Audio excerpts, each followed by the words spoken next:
Welcome to Memorial Cooking Innovations. I'm Tim Scallon, registered dietitian. And I'm Manuel Marini, executive chef. You know, one of the things that we like to do on Memorial Cooking Innovations is introduce new and different foods. For example, you've seen us do couscous in the past. You've seen us do quinoa. Introduce a lot of vegetables that we see on the grocery store that people don't know what to do with it. And we've done the bok choy, of course. We've done fennel. Chard, exactly. We've done fennel. We've done poblanos. Yes, you know, we use poblano poblanos peppers. a lot more often now because of the flavor and all that. And good I'm stuff. using them in my kitchen because you showed them to me. Exactly. So, I mean, this is why we have so much fun. Well, it's introducing something new, but you see it, but you don't know how to do it or what to do with it. And I don't know if you've noticed, but I get really excited about foods. Have you noticed that? Yeah. When it comes to food, it's fun. Well, and what I'm hearing people tell me is that I'm a better cook, and it's because of learning what we're learning here on Memorial Cooking Innovations. And you can be too. You can take these same techniques and foods and impress your friends and have fun with it too. Well, okay, that's the main thing is have fun and experience. Yeah. Go out there and say, I'm gonna try this. You know, you got to try it once. Yeah. You know? Okay, so this time our recipes that we developed we really planned this all around one specific different food. Okay, so I'm going to tell a story. I ran across this food in the grocery store, and I brought it to Chef Manny. I said, look at this. I've never seen this before. What do you think? And should I tell him what it is? Our Go ahead. No, you tell him. Well, okay, I'll tell him. You want to tell him? No, you go ahead. Go ahead, because we're going to let our viewers know this is Tim's recipe. Actually, Tim came up. I gave you ideas. Yeah. I gave you the ideas and said, okay, well, I'll do it. And so I'm learning from Chef Manny, just like you are. And so the item is black rice. Have you ever heard of black rice before? So black rice, you've heard me talk a little bit about rice before in the past. But, you know, there's white rice, there's brown rice, there's black rice, there's short grain and long grain, there's sticky rice and basmati rice. And the one thing that all of these rices have in common is they're all a grain, they're all have a hull and a fibrous coat and a grain inside that's called an endosperm, a starchy grain. So there's the starch, there's the fiber, and then there's the hull on all of these rices. And so on all of them, you take off the hull, and then at that point, you have brown rice. That fiber is attached to the starch. When you polish that fiber off, polished rice, you have white rice. Okay. Now the problem with white rice is when you polish that fiber off, that's where all of the vitamins and minerals, all the nutrients are there. The only thing that's left is the starch. Okay, and so with enrichment, they put some of those vitamins and minerals back, not all of them. They put some of them, and that's what white rice is. So black rice is the same as brown rice. It's just that the fiber layer is a deep purple.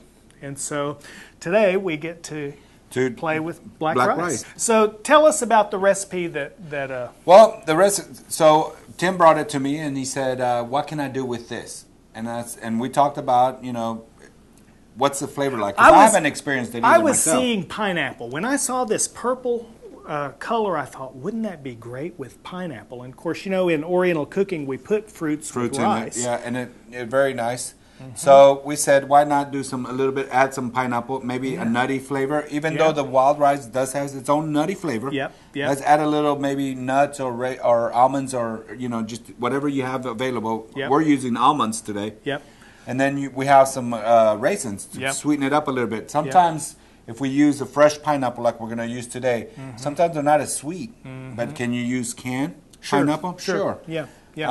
That'll be sweet. The raisins will make it sweet. So it'll be a nice, sweet, nutty rice. Yeah, that sounds good. What do you think about that? Okay. The only difference between this rice and white rice is the cooking time, of course, and it's also the amount of water that we use, or broth. Yes. You know, so we're going to talk about that. And then once we get that, we're gonna actually today we're gonna saute a nice salmon. Fish goes good with rice, yes, especially when you're looking at a nice, healthy portion of fish and a nice fruity rice. What do you think about that? Sounds great. So it's gonna really make a good meal. So first, if you don't mind, Tim, I'm gonna get started with the rice. Okay. Yep. So, just so that everybody can see, hopefully everybody can see, it is. Beautiful. This is the black rice.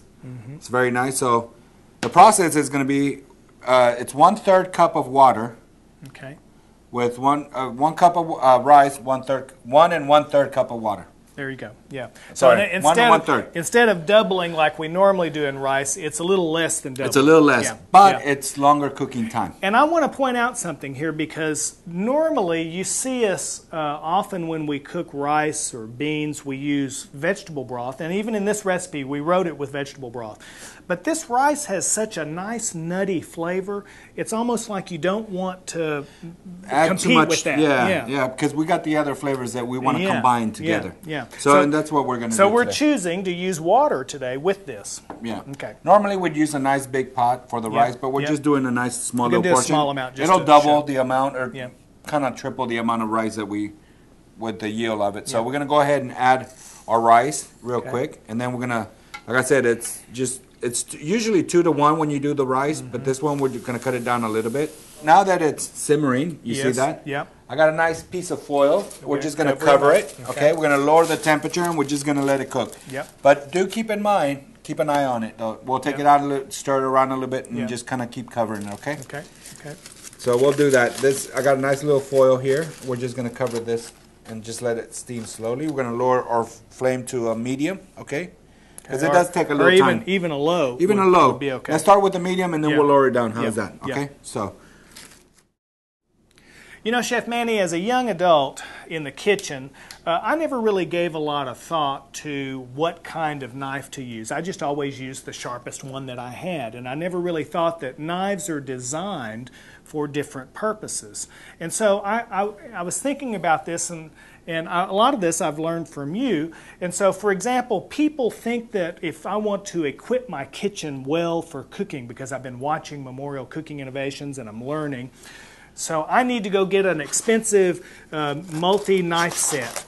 And the point here is that we really only need about 4 knives at the most. Huh? And I'm glad you brought that up, because when we went to the university, they asked us what knife is good for what. And I'm glad you brought it up. Yep. And that's awesome. So, Chef Manny, tell us about this knife. All right. This right here is your typical chef knife. Okay. Okay? What do you use that for?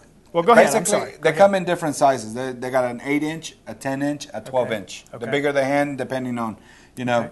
So this one right here is for chopping, a lot of chopping. Okay. You know, it makes it easy. They usually have a round edge, so you can just chop really nice and also, a nice grip. Well, and also something that I didn't learn is when you're chopping on the thing, you're not hitting your knuckles because you have clearance here with this knife. Right. Okay. So this is important. You should always have one. Okay. You got to have that knife. You got to have that knife. In fact, if you don't have any other knife, this one would, definitely. All right. Now tell us about this. This one, this is a nice knife. This is a bony knife. Yep. All right, or fillet knife, bony knife. All right. Okay. So what this would you is use what. that for? Let's say, for instance, we got a whole chicken and we want to take the meat out. So this one is kind of short, but it does have an angle here at the end. So when you're cutting the chicken, you're stripping it or you're trimming off the fat or stuff like that. It's a short. And it has this point here for working. Exactly, to work around. And then you're going to see a lot of knives. You're going to see one that's big and it's got a round. It's like when you're carving around the bone. Okay. It helps out too. Okay. This one's good too. This one's got a half. All right. All right. Now this one's a little utility knife. Yeah. It's a nice paring knife. Okay, paring knife. A paring knife. Okay. They also come in smaller sizes too. Okay. All right. So this is a nice one. This is something that you would do to peel, you know, when you're peeling. Topping strawberries. Topping strawberries. You want to cut the edge of this, all right? Something like that. When you're doing carving, you're carving fruit. Oh, yes. You know what I mean? When they do all the carving, you use this. There's also one that's called the bird beak, which is a little round like that. It helps too. So for carving. This you must have. Okay. All right. These two knives. It's a must have. I mean, I can still debone with this. It's a good practice. Yeah. But you know, if you really want to go out, get one of these guys. All right. This of is course, you got to have this. Yep. It's a bread knife. See, it's completely different function. And it's got the ridges here. Yeah. All so right? sometimes these are serrated, sometimes they're not. They're not. Now, there's a difference between this one and one like this. This is, you know, so this will be a slicer. Okay. This could be a slicer too. Okay. But basically for cakes or bread. And what this does, let me pull this back real quick, Tim. Real quick. I brought you a nice little... Oh, a piece of bread. Good. Piece of bread. All right. Here, let me have it. So, no, I want to show you something. Okay. That if I was to use this knife, it takes a while to cut, right? Yeah. With the serrate, it's almost like a saw. It is. It just cuts real fast. Yes. It's just 1, 2, 3. Yeah. You know what I mean? So you're ready by for a using bruschetta this then. knife, yeah, you can still use it, but you're putting a lot of pressure in it. So if the bread is really soft, you're mushing it. Yes. Okay. Makes pretty much sense. So when you're looking for how to equip your kitchen, then now you know a little bit about knives. A nice bread knife, excellent. Yep. A nice utility knife, yep. Very good. A nice chef knife. Yep, got to have that. And if you do a lot of hunting, or meat work, a nice fillet knife is good. Okay. Now, keep in mind that you go to this, you see a bunch of knives. I mean, knives are good. If you like the kitchen stuff. But like when we went to, they always ask, I want to buy my significant other a good knife. What is a good knife? Yeah. Start with that one. Start it with that. A nice chef knife. Yep. There's different brands, different kinds, whatever you're comfortable with. Yep. There are some knives that cost $300, $400. Yep. There's some that cost $20, $29. And you don't have to spend that much, but send Chef Manny an email. If you'll just send it to tscallon at memorialhealth.org, I'll make sure he gets it. Yeah. And he'll give you an idea on a brand name that you'd recommend. And as we were talking earlier today, was that I'm going to take my chef knife because... To me, I mean, you get so used to your knives. Used to it, yes. You get used to your knife. Is how you sharpen it, how you treat your knife. That when I use somebody else's knife, I'm always have to be very careful because I'm not used to it. You know what I mean? So it's like playing somebody else's guitar. Exactly. You got to tune it up. You know. Okay. So we're good. I'm glad. I'm glad you brought the knives with us. All right. All right. So let's cut that pineapple. Let's do the pineapple. This is another lesson that we wanted to teach, and that is how do you cut a pineapple? Now, always be careful when we pull the foil out of that. Oh, it's looking good. It's got a nice little purple. Smells wonderful. It does. It does smell that. Let me see. Nutty, maybe? Yeah. It has its original. It's very aromatic. Very, very. So I like that. So it's doing good, huh? Nice, slow simmer. Yeah. Again, be careful when you're pulling the foil out or the lid. The steam is going to come up, okay? That's very important. Okay, let's talk about pineapples. Here's a pineapple. Nice way. Remember I always say, cut the bottom off. Yep. Make a flat surface. Make a flat surface. I don't want it to roll anywhere. Yep.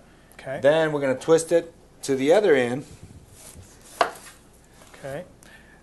Now I always see you save that because you're going to use it in some decoration. Yeah, we're going to decorate our plate. How's that, Tim? Okay. All right. Okay. So I always say what you do is your first one you start off. Okay. Cut that off. Now, when you're doing a pineapple, you're doing a honeydew, a cantaloupe, or any fruit that's round, the way to guide yourself without wasting so much, because a lot of people, you watch them, they waste so much of the fruit. Okay. And pineapples are not cheap. Certain time of the year, they go really high, but they look so good, you want to have it. Yep. Don't waste so much. Guide yourself just like that. So what you want to do, you don't want to take the whole thing out. Okay. You want to take a little bit at a time. Okay. All right, little bit at a time. So you could always come back and trim it. Could I try that? Sure. Okay. But remember, you guide yourself. See that green part right there? That's where you want to cut around it, okay? Okay, let me try that. Sure. All right, because, this is part of learning is, okay, so you're saying go by what you've already done.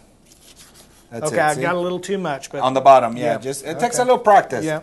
But let me tell you, you'll be happy once you get it all done. I see what you mean. Because you're not wasting so much. You're kind of watching the very edge that you're cutting. Is that true? That's the way to go. Okay, all right. Like I said, we could always come back and trim a little bit off. We're going to cut it in half. Directly in half. Directly in half. Now, you have the center of the pineapple, which I really like it just to chew on, because it's got all the... But it's tough. It's not something. Yeah, but it's not something that you want to swallow or... but the flavor is there. Okay. So what we do here is we're going to cut it in quarters, okay? Now, at an angle, you're going to cut the heart out. Okay, so that's how you get that heart out. Okay. Yeah. Okay. That's one way of doing it. Save that for later. Yes. Trust me, I love that. Okay, so we're going to do the same thing over here. Okay. So now I laid it flat. So you're doing these in fairly thin slices. Yeah. Okay. Because we're going to saute this really quick. We want the freshness. We want the crispiness of the fruit. Because we're really not going to, we're just going to really kind of like heat it up a little bit, okay? Okay. And like I said, you can use the can one too. But when you use the can, remember, they're already marinating. They're not hard or crunchy. This is going to hold up better in a saute. This will hold up. Yes. So we're going to save that. Okay. Be careful with this. It's hot. Ah, very nice. Oh, beautiful. Beautiful. Let's just let it rest for one more second. Let's turn it off, okay? Okay. Now we're just going to let it rest. Oh, okay? Okay. Now let's do the fish. Okay, but you're not through with the rice. No. We're going to let it rest a little bit. What we're going to do is we're going to cook the fish now, finish it in the oven, and then we come back to the rice. Bring it By all the time together. we put it all together, the fish is ready. We're done. It's kind of like managing your menu. You know what I mean? You're a maestro, man. So, because you don't want to have the rice ready and let it sit there. Okay. You know what I mean? Or you don't want to have the fish waiting for the rice. Gotcha. Let's get it all together in one. And that's what makes it fun when you're building a menu. All right. Is try to put everything together and you're done. Okay? Okay. So, of course, what did I do today? I had you send out to go get me some fresh salmon, didn't I? Yes, that's right. And you did a good job, Tim. By the way, you did a great job. Thank you. All right? In fact, we got this salmon at Brookshire Brothers, which we appreciate Brookshire Brothers because they're one Let of me our, remove my cutting board here. Yeah. We're going to use this one later on. I got the nice fillet, nice salmon fillet. You know, this recipe that you're about to do, Chef Manny, has 5 ingredients. This is a very simple, direct recipe. And 4 of these 5 ingredients are health promoting. It has a pinch of salt. That's the only one that we wouldn't say is health promoting. And, of course, salmon, as everyone knows, is a very healthy fish because it's high in omega-3 fatty acids. And that's good. Yeah. And, you know, a lot of people always ask me, when it comes to fish, do you have a farm-raised salmon and you have a wild salmon?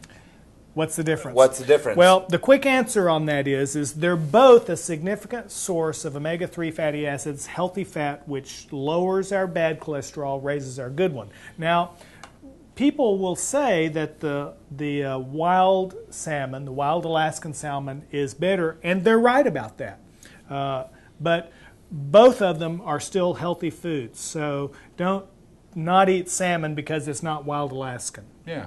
Okay. So that's good to know because salmon, I mean, even farm-raised salmon is just as healthy as it is in the wild. There's some reasons why the wild is better, and we can't say just as healthy because actually the wild has more omega-3s, but even the farm-raised has more omega-3s than any other food, and they're not even close.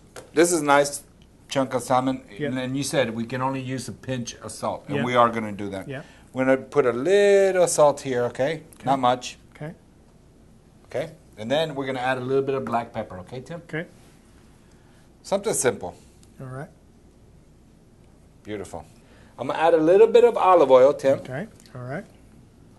Extra virgin olive oil. Extra virgin Here's olive another oil. heart-healthy ingredient in this Another recipe. thing I want to show you is this is where your knife, your boning knife comes in handy. Okay. Tell where me. you're going to cut it and then slice it down. All right? I We're going to pull the skin out. Now, a lot of people like the skin on the fish. Okay. Okay? And it's to me, I like it without the skin. Okay. Okay, so what I would like to do is I'm going to cut it in half. We're just going to saute half of it And you just put like it out. that. Okay. We don't waste anything. Yeah. Yeah. Nice, okay? Okay. So now I got my oil hot. Always be careful when you're always placing the fish. Face down first, okay? Because that's going to be your presentation. Seasoned side. Yeah, so you want the skin part on top. Oh. We're going to flip him over and then finish him in the oven. Okay. But your presentation is important, so face down, okay? Okay. All right. That's a good chef tip. Yes. So what I want to do is we use different cutting boards for different things. I noticed that, and I was hoping you'd tell us about you always wonder why we have a white one, why we have a red one, why we have a green one. Yep. Pretty simple. Raw meat means red, blood, red, you know, anything raw, okay? The green one is for vegetables, green vegetables. Okay. And the white one that we use is for ready to eat. I'm not saying go out and buy you like three a deli sandwich. Yeah, like any meat that's already cut. So when I take my fish out, and if I wanted to slice it, I'm gonna put it on a whiteboard meat. Yeah, because it's already cooked. You're not going to contaminate it with what's on the board. raw board. Yeah. At home, I only got one cutting board. Yeah. You know, where am I going to put 3 cutting boards, right? Yeah. So what I do is every time I do something, I just take it out, clean it really good, put it back together. That way you know it's been cleaned. You can use it for whichever purpose. purpose. Especially when you're working with chicken, fish, Yeah. raw meat, you know, things like that. You really want to wash it really good. Yeah. You know what I mean? Clean the area real good. It only takes a second. Okay. But at least you know you're safe. All you know right. what I mean? So anyway, I am going to put my green cutting board because we are going to cut up a little onion here. All right. All right. Okay, so we're going to get ready with the rice. First of all, before I forget, let me put my pan here. Let's start getting it hot. All right, I'm going to do a little onion. Remember what I said? Always flat side. Yep. I'm going to cut the 2 ends real quick. Okay. And that's where the chef knife comes in handy. I'm just going to take the outer skin out. We don't need that much because we're only making our rice is only going to be for 1 because we got a little piece of salmon there. Yep. So what I'm going to do is I'm just going to chop a little bit. Okay. So we're going to put a little olive oil, okay? Okay. Now we're going to throw in our onions. And one thing I do want to mention, because I always get with everyone here, when you do this, it's always better to just grab it like this, okay? Don't use your knife, but if you do use your knife, make sure the blade faces that way, and you bring your knife this way, okay? So it won't cut you, please. Safer. Yes. Okay. All right. And also, you're always watching the edge of your knife. You don't want to dull it on things, too. Yeah, definitely. Okay. All right. So we're going to saute that for a minute. Let me get my little rag here. All right. So you're sweating the onion. I'm sweating the onion. You know I like that. Now, you know, one thing on this rice. You think you can do this one, Tim? No, I'm going to leave that to the professionals. I've learned already. Little by little. Remember it's in the wrist action. It's in the wrist. It's in the wrist. Now we're going to throw our pineapples, okay? Okay, pineapple nice goes onions. in. Yeah. We're going to throw our pineapples. We're going to do the same thing, okay, Tim? Okay. We're just going to mix it well. Got beautiful light colors there. You know, the onions really smell good. Yeah, and that Smells pineapple nice. too. Yes. How about our raisins? Yep, yep. Now, in this recipe, you could use dark or light raisins, either one. The recipe calls for light, but I only had dark for today, Yeah, so we're going to do, fine. you know, we want the sweetness. You can use either one. On the again, with the almonds, you use some walnuts, use some pecans, use some cashews, whatever you have at the house. Don't go out and buy just walnuts. Almonds, I'm sorry. But whatever you have at the house, it's a nutty flavor. You're adding texture. Yes. Yeah. And that complements your rice. We're going to do this. Now, I notice, okay, and I have to point this out because you haven't put your garlic in, and there's a reason why. You know me. I like garlic last. Well, and especially in this dish, because, you know, the longer you cook garlic, I learned this from you, the stronger it gets. Yeah, you get that roast flavor, which is not a bad thing. But we want to blend all flavors together. Okay? You don't want to overpower with it. Yeah. So, now we're going to let it sit. Let's just give it like 30 seconds. Okay. Let's bring this up really nice. Nicely fluffed. Oh, that's beautiful. Huh? It's incredible. See how purple that is? The purple color comes from anthocyanins. And these are color pigments. They're the same pigments, in fact, that are in the skin of eggplant. Makes it purple. Well, it does look like an eggplant outside, the purple-looking color, that color, which is good. Well, and these anthocyanins are powerful antioxidants. So this is a really healthy meal that we're preparing here. Like I said, the yield of this, it doubles. It almost, I would say triples, wouldn't you? Close. Yeah, almost. Okay. So now we're just going to mix this together. Look at the color there. What I like in this dish is the contrast. You know, you've got dark and light. What a beautiful dish. We're going to let it flavor for a minute. Yeah. Now, I got some Italian parsley here.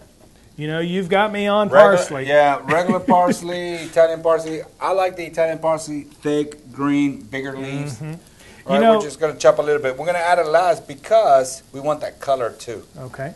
All right, so I wash it really good, and then we're just going to roughly chop. Beautiful.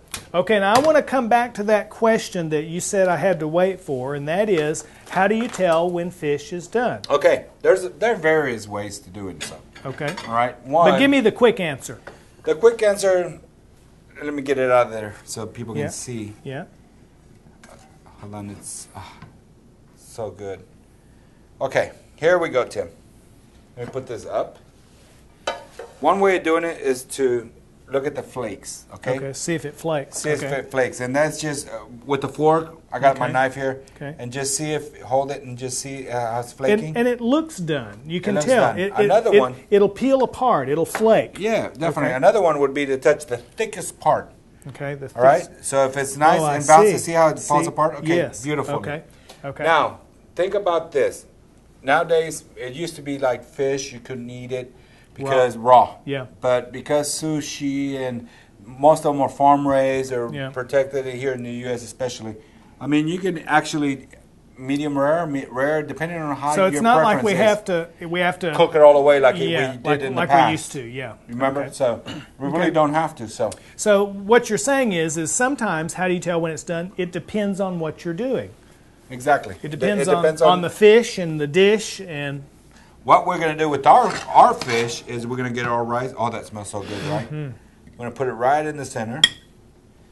Again, this is so healthy. All right? And then we're going to grab, what I do with my little rubber, here it is. We're going to grab our fish, Tim, and we're going to put it right on top. Gorgeous. All right? And then I got a little lemon over here. We're going to squeeze a little lemon. You need that squeeze of lemon on there. On the salmon. Really brings out the flavor. And another one was that you and I talked about, you'll do something with the pineapple head, right? Yeah. So I got friends over. I'm just going to cut it right in half. Okay. I would have never thought to do that. And then here, it's beautiful, just like that, right? It is pretty. So we're just going to grab a few of these individuals. Magnifico. It's all about the vision, isn't it? Yes, the presentation, yes. I got a little bit of sliced lemons. Yes. Okay, so I'm just going to go put it right there. What do you think, Tim? I think it's beautiful. Okay, so we've talked about black rice today. We've talked about whole grains. You've shown us how to cut a fresh pineapple. We've talked about what kinds of knives to equip your kitchen with. We've talked about how salmon and olive oil, this makes a very healthy meal. And of course, if you were here to smell this, you would know that this is going to taste wonderful. We know that fish is done when it flakes or when, like you showed us, pressing in the thickest part, it kind of opens up. Also, when you're cutting, make sure you wash your board when you're using raw meats and stuff. That's very that's very handy. Good sanitation in the kitchen. And so we want to thank our friends at Brookshire Brothers. They support our TV show. The City of Lufkin films, produces, and distributes memorial cooking innovations to 46 cities across the country. 46. 8 cities in Texas. Wow. Thanks to the H.C. Polk Education Center. If you know someone who has diabetes, the H.C. Polk Center is the place to call, because if we can control blood sugar, then we eliminate all the health problems associated with diabetes. So no eye disease, no heart disease, no kidney disease. Eat healthy. That's exactly right, lifestyle. And we learn things like this at the Polk Center.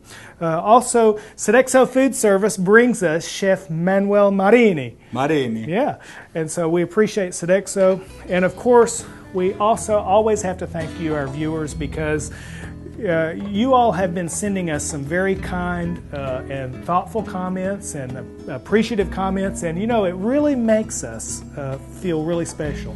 I do have to say, I want to do a special thank you to Mr. Hill. Yes. They're celebrating their anniversary, anniversary, and he watches our show. So I do want to say happy anniversary, Mr. Hill. Thank you for watching our show, and I hope you enjoy everything that we do. So together, we are changing the world one bite at a time.